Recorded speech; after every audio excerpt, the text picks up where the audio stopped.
students, hope you all are doing well. See, previously our principles of macroeconomics 1 એનું unit number 3 કેન્સિયન theory જે છે એની અંદર આપણે discuss કરતા હતા અબાઉટ ધી પર્ટિક્યુલરલી કે ભાઈ કેવી રીતે મોટિવ્સ ઇન્ડિવિજ્યુઅલ મોટિવ્સ એન્ડ બિઝનેસ મોટિવ્સ જે છે એ અફેક્ટ કરતા હોય છે કે એ ફેક્ટર્સ જે છે અફેક્ટ કરે છે આપણા જે કંઈ બી કન્ઝમ્પશન ફંક્શન જે છે કે આપણી કન્ઝમ્પશન પેટર્ન છે બાઇંગ પેટર્ન છે કે પરચેઝિંગ પેટર્ન એને અફેક્ટ કરે છે એમાં આપણે ડિસ્કસ કરતા હતા about the subject objective factors objective ફેક્ટર્સની અંદર આપણે 6 જેટલા ફેક્ટર્સ જે છે ડિસ્કસ કરેલા છે બરાબર જેમ કે ચેન્જીસ ઇન વેજ લેવલ જેની મેં તમને આઈધર સાઇડ્સ જે છે એ એક્સપ્લેન કરી દીધેલી છે એટલે કે બંને sides either sides in the sense કે બંને સાઇડ્સ બરાબર positive one negative one increased one decreased one બરાબર અધર દેન દેટ એક બી વસ્તુ આપણે જોઈ લીધી કે કેવી એની ઇમ્પેક્ટ આવે છે જેટલી ઇન્કમ વધારે હશે આપણે આપણું લિવિંગ સ્ટાન્ડર્ડ અપ કરવા માટે એને સ્પેન્ડ કરતા હશું બરાબર અને જેટલી ઇન્કમ ઓછી હશે એટલું આપણે કાપ મૂકશું fine this is the thing અને મેં તમને એના માટે તમારો જ પોઈન્ટ ઓફ વ્યૂ આપ્યો હતો કે તમે એવું માનીને ચાલતા હો છો કે તમને જે પોકેટ મની મળે છે that entirely pocket money is for the spending ના એવું નથી હોતું બરાબર તમે જો તમારી પોકેટ મનીમાંથી હું તો તમને સજેસ્ટ કરું છું કે જો બચાવી શકતા હોય તો બચાવો એમાંય જો તમારા મમ્મી પપ્પા તમને જો વધારે પૈસા આપતા હોય ફાઇન લાઈક ફોર એક્ઝામ્પલ તમને જો મંથલી 2000-3000 રૂપિયા મળતા હોય જો પોકેટ મનીના this is the huge amount હા તમારી એજ માટે તો હ્યુજ અમાઉન્ટ છે બરાબર તો પોકેટ મનીના એટલા પૈસા મળતા હોય તો એમાંથી તમે 500,000 એમ બચાવતા જાઓ અને બચાવો એમ નહીં હું તો કહું છું તમે એક સારી કોઈની એડવાઇસ લઈને તમારા મોટા ભાઈ બહેન છે કે પપ્પાની એડવાઇસ લઈને મ્યુચ્યુઅલ ફંડની અંદર ઇન્વેસ્ટ કરતા હતા નાવ યુ આર પ્રોબેબલી 18 અને હવે તમારું પાન કાર્ડ પણ નીકળી શકશે બરાબર તમે જો 18 વર્ષના થઈ ગયા હોય ને if you have attend 18 years age તો પછી તમારું પાન કાર્ડ પણ નીકળી શકશે પાન કાર્ડ કઢાવી લો એક સારી જગ્યાએ અકાઉન્ટ ખોલાવડાવી લો બરાબર અને ડીમેટ ખોલાવી અને તમારે મ્યુચ્યુઅલ ફંડની અંદર જો ઇન્વેસ્ટ કરવું હોય અને કોઈ શેર માર્કેટમાં ઇન્વેસ્ટ કરવું છે આવી નાની નાની વસ્તુઓ નાના ઇન્વેસ્ટમેન્ટ તરીકે તો બી તમારા માટે બેનિફિશિયલ છે fine so go for those kind of things next આપણે જોતા હતા કે windfall gains and losses unexpected gains લોસીસથી બિઝનેસના કન્ઝમ્પશન ઉપર શું ઇફેક્ટ આવે છે એટ લાસ્ટ આપણે જોતા હતા ફિસ્કલ પોલિસી એક્સપેક્ટેશન જે કંઈ પણ છે ફ્યુચર એક્સપેક્ટેશન એના ચેન્જીસ કેવી રીતે હોય એના વિશે વાત કરી છે નેક્સ્ટ તમને આપણે જોયેલું કે ભાઈ રેટ ઓફ ઇન્ટરેસ્ટ કેવી રીતે રેટ ઓફ ઇન્ટરેસ્ટ જે છે એ વર્કઆઉટ કરે છે ફ્રોમ ધી પર્સપેક્ટિવ ઓફ ઇન્વેસ્ટમેન્ટના પેરામીટર્સ ઉપરથી ફાઇન નેક્સ્ટ તમને કીધું છે કે ફાઇનાન્શિયલ પોલિસી કોર્પોરેશનની કેવી હોય એના ઉપર આધાર રાખે સી કોર્પોરેશનની ફાઇનાન્શિયલ પોલિસી જે છે એ રિજિડ હોય ને તોય અફેક્ટ કરે ને બહુ લિબરલ છે તોય અફેક્ટ કરે ફાઇન એ વસ્તુ બધી વસ્તુ માટે આપણે ઇફેક્ટિવલી ડિસ્કસ કરી લીધું છે now we are focusing on to the holding of liquid asset સી ઘણી તમે કંપનીઝની અંદર એક પર્સપેક્ટિવ તો ભણી ગયા છો that is known as the current asset end current liabilities આના સિવાય લિક્વિડ અસેટનો એક પેરામીટર હોય છે કેશ ઓન હેન્ડ બરાબર લિક્વિડ અસેટના પેરામીટર્સની અંદર તમે જો હોલ્ડિંગ પર્સપેક્ટિવથી જાઓ છો તો તમે કેટલા ટાઈમ પીરિયડ સુધી તમારી પાસે લિક્વિડ અસેટ છે કંપનીની અંદર કેટલા ટાઈમ પીરિયડ સુધી તમે એ લિક્વિડ અસેટને હોલ્ડ કરી અને તમારી ડે ટુ ડે બિઝનેસ એક્ટિવિટીને કે વર્કિંગ કેપિટલનું તમે મેનેજમેન્ટ કરી શકો છો ફાઇન આવું જ્યારે થાય ને ત્યારે તમારી કંપનીની હકીકતમાં લિક્વિડિટીની પોઝિશન ખબર પડે સમજો છો મારી વાત કારણ કે તમારે ડે ટુ ડે બિઝનેસની અંદર ઘણી વખત નાના ચેક લખવાના 500 રૂપિયાના 1000 રૂપિયાના એના માટે કે તમારે રિઝર્વ્સમાંથી પૈસા ના કાઢવાના neither general reserve nor the capital reserves બરાબર neither general reserve nor the capital reserve એમાં એકમાંથી પણ તમે પૈસા નથી કાઢવાના ઇવન કન્ટિન્જન્સી રિઝર્વમાંથી બી પૈસા ના કાઢવાના તો તમે હોલ્ડ કેટલી કરી રાખો છો ને લિક્વિડ અસેટ્સને એના ઉપર પણ આધાર રાખે છે લિક્વિડ અસેટ્સ એટલે અલ્ટિમેટલી તમારું કરંટ અકાઉન્ટ સી બિઝનેસના કરંટ અકાઉન્ટ જ હોય સેવિંગ્સ અકાઉન્ટ ના હોય સો બિઝનેસનું તમારા કરંટ અકાઉન્ટની બેલેન્સ કેટલી છે કે તમારા બિઝનેસમાં હાથ ઉપર પૈસા કેટલા છે બરાબર એના ઉપરથી ખબર પડે કે તમારું કન્ઝમ્પશનનું પ્રપોર્શન કેટલું હશે આ તો વાત થઈ બિઝનેસની હવે હું તમને વાત કરું છું ઇન્ડિવિજ્યુઅલના હાથ ઉપર કેટલા કેશ છે ને એના ઉપરથી એનું કન્ઝમ્પશન પેટર્ન ડિસાઇડ થતી હોય છે યસ ઓર નો આજે મારા હાથમાં 50,000 રૂપિયા છે તો પછી હું એ 50,000 માંથી 20,000 રૂપિયા સાઈડમાં મૂકી અને 30,000 માંથી જે છે સ્પેન્ડિંગ કરીશ, યસ ઓર નો? અને આવું સ્પેન્ડિંગ કરવા માટે જે છે એ પર્ટિક્યુલર મેનર્સની અંદર તમારે કોઈ માની લો કે એક્સ્ટ્રા એફર્ટ્સની તો જરૂરિયાત હોતી નથી, બરાબર? શું? અને તમે જે છે આસાનીથી આમાં લિક્વિડ અસેટમાંથી તમે સાઈડમાં અમુક સેવિંગ્સ મૂકી અને તમે સ્પેન્ડિંગ કરી શકો છો, અને એ સ્પેન્ડિંગ ઇફેક્ટિવ સ્પેન્ડિંગ ગણાય છે જે તમે સેવિંગ્સને સાઈડમાં મૂકીને કરેલું હોય, બરાબર? કારણ કે ત્યારે એવું હશે કે તમે જરૂરિયાતની વસ્તુ માટે જ સ્પેન્ડ કરતા હોય. ફાઇન. હવે સી જેટલું તમારું આ લિક્વિડ અસેટનું હોલ્ડિંગ સારું હશે ને, બરાબર, અને જેટલું એમાંથી લિમિટેડ સ્પેન્ડિંગ હશે ને એટલી જ કન્ઝમ્પશન ફંક્શન જે છે ને એના ઉપર જે છે એ સ્ટેબલ ઇફેક્ટ આવે, બરાબર? કારણ કે આ વસ્તુ જે છે ખાસ અફેક્ટ કરે છે, ધંધાને ખાસ અફેક્ટ કરતી હોય છે.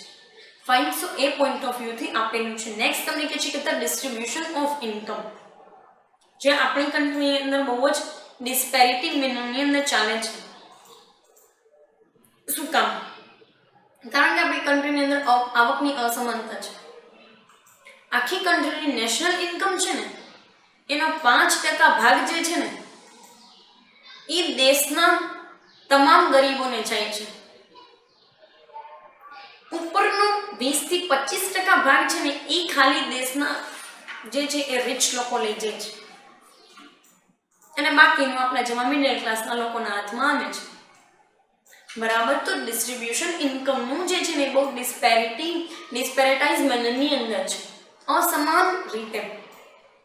હવે આ ડિસ્ટ્રીબ્યુશન કેવું છે ને કોઈ ઇકોનોમીની અંદર એના ઉપરથી ખબર પડે, એના ઉપર આધાર રાખે છે કે હાઉ particularly your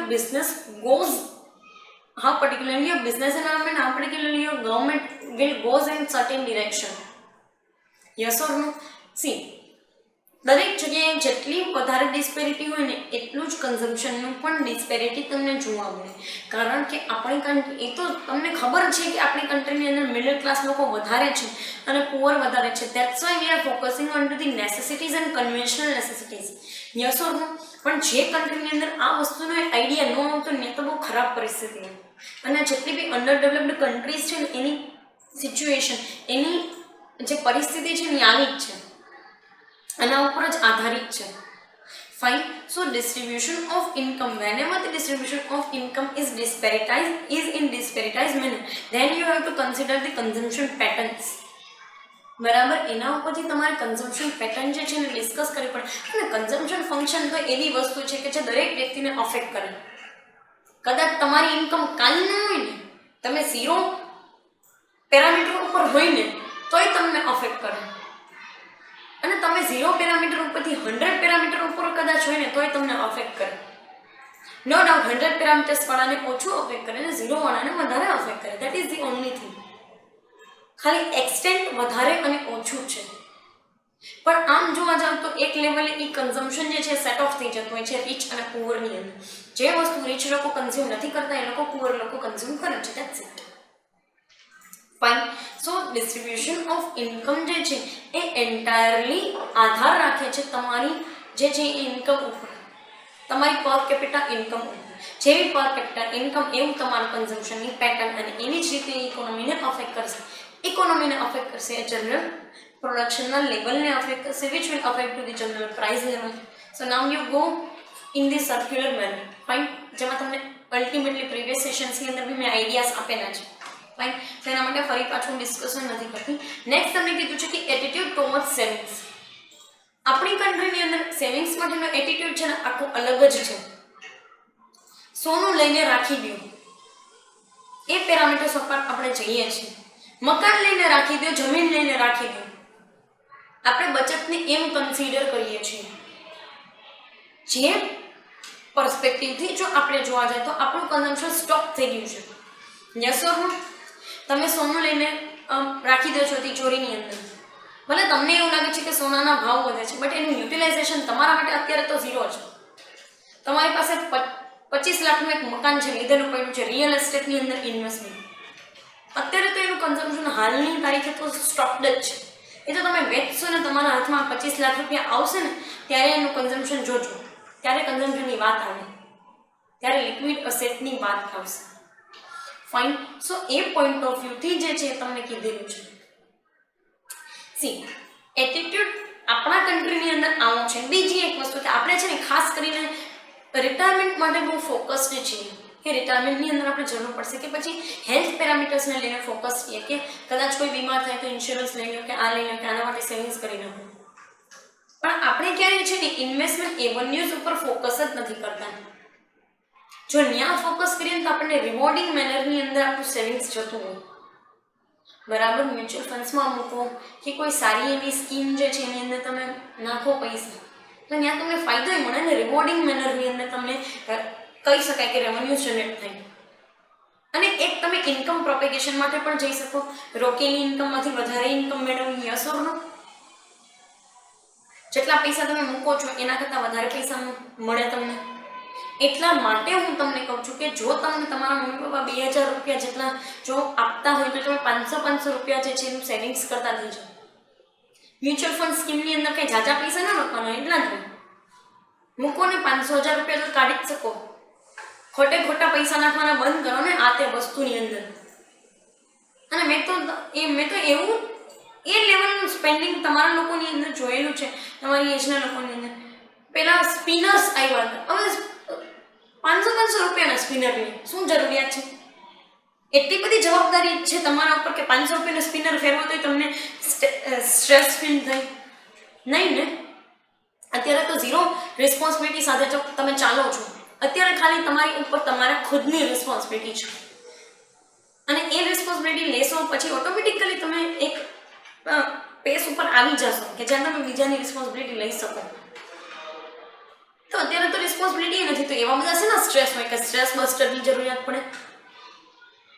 સો એ વસ્તુ મને એક સમજાતી નથી. એટલે એના ઉપર એવા ખોટા ખર્ચા કરવાનું ને ખોટી જગ્યાએ પૈસા નાખવાનું બંધ કર્યું તો બચત રહી આપણા હાથમાં. તો બચતમાંથી ઇન્કમ રહી આપણા હાથની અંદર. Yes or no? હવે નેક્સ્ટ પાર્ટ તમને આપ્યો છે Duesenberry hypothesis. Mark my words, you are not going to remember this things on this particular point. તમને નહીં યાદ રહે તો નોટ્સ બનાવો, લઈ લો બુક અને પેન હાથમાં અને લખો ડ્યુસનબેરી કોણ હતો ને શું એણે હાઇપોથેસિસ આપ્યું હતું. બરાબર. પહેલાં તમને ખાલી લિસ્ટ આઉટ કરું છું અને પછી દરેક વસ્તુ સમજાવું છું. એક ઇકોનોમિસ્ટ છે જેમ્સ ડ્યુસનબેરી, એણે એક હાઇપોથેસિસ ડેવલપ કરેલું હતું. જેમ્સ ડ્યુસનબેરીનો સ્પેલિંગ તમે અહીંયાથી લખી શકો છો. જેમ્સનો સ્પેલિંગ હું કહી દઉં છું, JAMES. બરાબર. જેમ્સ ડ્યુસનબેરી. એ ડ્યુસનબેરીએ જે છે એણે એક હાઇપોથેસિસ ડેવલપ કરેલો હતો જેમાં એણે 2 ભાગમાં હાઇપોથેસિસ ડેવલપ કર્યો હતો. બરાબર. કેવી રીતે? ફર્સ્ટ વન જે છે એ છે ડેમોન્સ્ટ્રેશન ઇફેક્ટ અને સેકન્ડ વન જે છે એ પીક પાસ્ટ ઇન્કમ્સ. બરાબર. PEAK past, PAST income. બરાબર. પીક પાસ્ટ ઇન્કમ અને ડેમોન્સ્ટ્રેશન ઇફેક્ટ. પહેલા ભાગની અંદર ડ્યુસનબેરી એવું કહેવા માંગે છે કે લોકો જે છે ને એનો કન્ઝમ્પશન ફંક્શન જે છે ને એના ઉપર ડેમોન્સ્ટ્રેશન ઇફેક્ટ પણ આવે છે. વાત સાવ એની સાચી છે. એ માણસ 100% સાચો છે. ડેમોન્સ્ટ્રેશન ઇફેક્ટ એટલે શું? પહેલાં તો હું તમને કહી દઉં. હકીકતમાં આ છે ને એક બહુ વાઇડર એડાનો કન્સેપ્ટ છે, બટ તમારા માટે ખાલી એક ક્રક્સ આપી દઉં છું આ પર્સપેક્ટિવને સમજવા માટે. ડેમોન્સ્ટ્રેશન ઇફેક્ટ એટલે એવું કે જ્યારે તમે અહીંયાથી અબ્રોડની અંદર તમે કોઈ કન્ટ્રીઝની અંદર વિઝિટ કરવા જાઓ છો અને ત્યાંની કોઈ લાઇફસ્ટાઈલને અડોપ્ટ કરીને અહીંયા આવો છો અને પછી એ લાઇફસ્ટાઈલ પ્રમાણે જીવવા માટે તમે સ્પેન્ડિંગ કરો છો, that is known as the demonstration effect.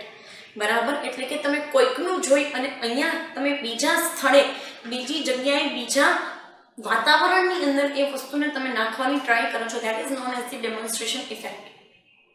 હવે આવી ઇફેક્ટ છે ને એ કન્ટ્રી વાઇઝ પણ હોય અને ઇન્ટરનેશનલ પેરામીટર્સ ઉપર પણ તમને જોવા મળે.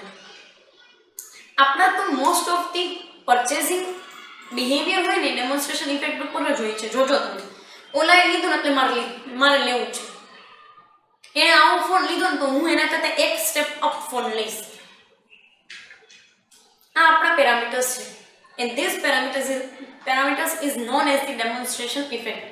હવે જેમ્સ ડ્યુસનબેરી એવું કહેવા માંગે છે કે ડેમોન્સ્ટ્રેશન ઇફેક્ટ જે છે એ અલ્ટિમેટલી આપણા કન્ઝમ્પશન ફંક્શનને અફેક્ટ કરે જ છે, પડે કરે છે.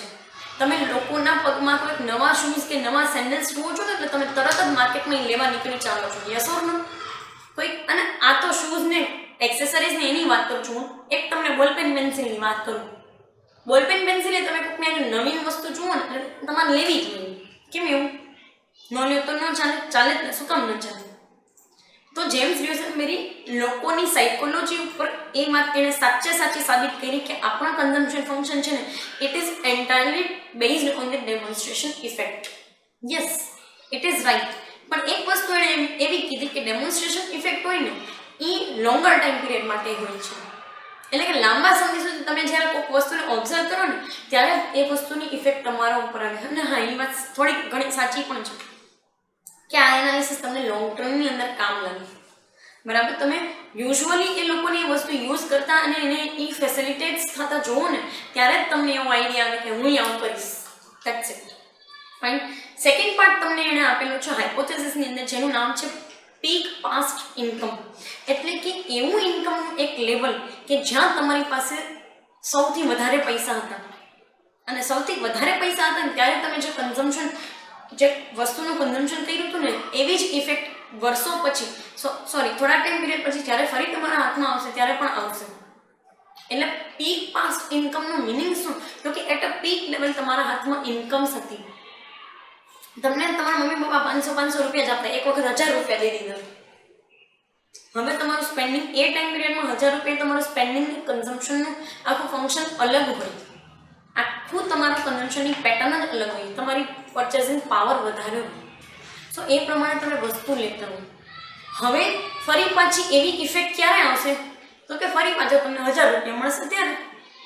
બરાબર? So it is the short term analysis.